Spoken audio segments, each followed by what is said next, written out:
एक खास शख्सियत के साथ मुलाकात। देखिए जयदेव पटेल के साथ नंबर 1 इंडिया न्यूज पर रोजाना रात 9 बजे। नमस्कार व्यूअर्स, मैं जयदेव पटेल और आप देख रहे हैं नंबर 1 इंडिया न्यूज। आपका एक बार फिर स्वागत है एक खास शख्सियत के साथ मुलाकात प्रोग्राम में। आज हम बात करेंगे केजीएमयू से जुड़े हुए लव जिहाद और साथ धर्मांतरण का जो मामला है, इसको लेकर के उत्तर प्रदेश महिला आयोग कैसे देखता है और इसी के साथ साथ में उत्तर प्रदेश महिला आयोग द्वारा इस तरह के मामला दोबारा नहीं हो, इसको कैसे सुनिश्चित किया जाएगा। इन्हीं तमाम बात के लिए हमारे साथ खास सामान है उत्तर प्रदेश महिला आयोग के अध्यक्ष डॉक्टर बबीता चौहान। डॉक्टर बबीता चौहान जी, आपको बहुत बहुत स्वागत आज हमारे प्रोग्राम में। जी डॉक्टर बबीता चौहान जी, आपसे मेरा पहला सवाल है कि केजीएमयू में से जुड़े जिस प्रकार से लव जिहाद धर्मांतरण का जो मामला सामने आया है, इसको लेकर उत्तर प्रदेश महिला आयोग क्या देखता है इसमें? देखिए, पहले तो मैं ये कहूंगी कि केजीएम जैसे कॉलेज यूनिवर्सिटी पे अगर इस तरह का कोई इल्जाम लगता है तो मैं समझती हूँ कि बहुत बड़ा कलंक है और ये बहुत ही दुर्भाग्यपूर्ण बात है कि इतने प्रतिष्ठित संस्थान में अगर इस तरह की चीजें होती हैं तो मुझे लगता है ये बिल्कुल सही नहीं है। और रहा सवाल महिला आयोग का, तो महिला आयोग तो पहले भी कहा है और आज भी कह रहे हैं कि जो पीड़िता है उनके साथ हैं, पर मुझे लगता है कि पीड़िता के साथ होना ही बहुत मायने नहीं रखता। सवाल ये भी है कि वहाँ अगर इस तरह के लोग हैं तो ये बहुत गलत बात है। तो हमारी कोशिश है कि जो भी वहाँ दोषी हैं उन सबको वहाँ से हम निकाल पाए और उन तक पहुँच पाए। वहाँ जाके जो भी हैं, जो भी इस या तो वो गैंग है या एक व्यक्ति है या कोई बाहर से सपोर्ट कर रहे हैं, क्योंकि वहाँ तो बहुत हर टाइम इतनी भीड़ रहती है लोगों की, इतने लोग वहाँ रहते हैं कि बाहर से आने जाने वाले लोग भी बहुत हैं और अगर संस्थान के अंदर ही ऐसी चीजें चलेंगी तो गलत तो है ही है। डॉक्टर बबीता चौहान जी, आपने स्वयं केजीएमयू मामले के जब प्रकरण सामने आया, इसको लेकर आप स्वयं केजीएमयू गए, वहां पर आपने वीसी से मुलाकात भी की, किस तरीके का आश्वासन आपको मिला? देखिए, वीसी से जब मेरी बात हुई थी तो उन्होंने मुझे पूरी तरह आश्वस्त किया कि हम बिल्कुल आपके साथ हैं और मैं बल्कि पीड़िता से भी ये कहना चाहूंगी कि वो भी जांच में थोड़ा सहयोग करें, क्योंकि हमने भी उनको फोन किया था लेकिन उन्होंने फोन नहीं उठाया हमारा।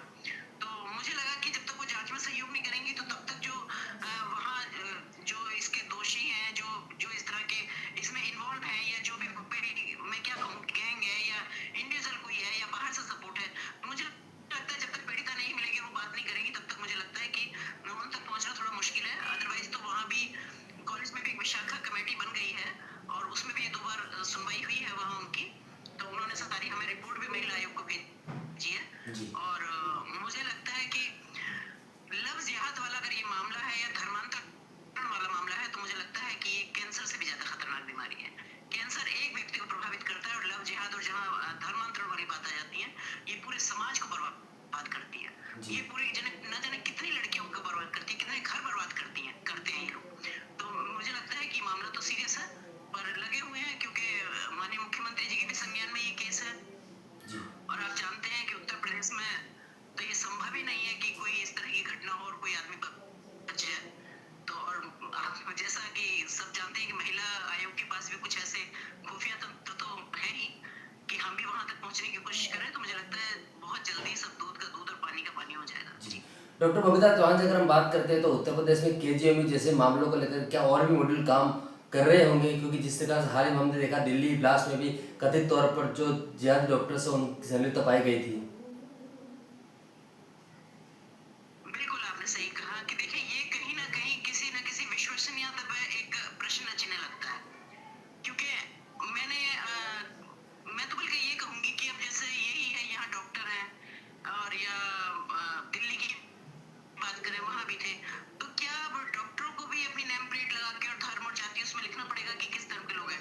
क्या पेशेंट भी जब आएगा उसको पूछना पड़ेगा कि भी मैं इसके पास जाऊं या ना जाऊं? उसको सोचना पड़ेगा कि मैं इसके पास जाऊं या ना जाऊं?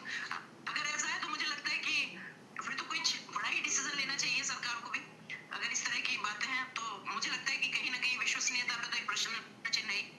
तो मैं तो यही कहूंगी कि नहीं होना चाहिए और जो हो रहा है वो बहुत गलत हो रहा है। जी डॉक्टर बबीता चौहान जी, केजीएमयू मामले को लेकर के अब तक जिस प्रकार से साक्ष्य और प्रमाण जो सामने निकल कर आए हैं, इसको लेकर के आने वाले समय में महिला आयोग किस तरह की कार्रवाई करने जा रहा है आरोपियों के अगेंस्ट? देखिए, महिला आयोग की तो हर टाइम ऐसे केसों पे नजर रहती है, बशर्ते कि ये होता है कि कई बार छिपे हुए लोग होते हैं, थोड़ा देर में निकल के आते हैं, पर एक कहावत है ना कि पाप का खड़ा फूटता जरूर है। और मैं समझती हूँ कि जहां तक है कि जो इस तरह के लोग हैं, जो ये लव जिहाद वाले हैं या धर्मांतरण वाले हैं, तो ये एक पाप है जो पिछले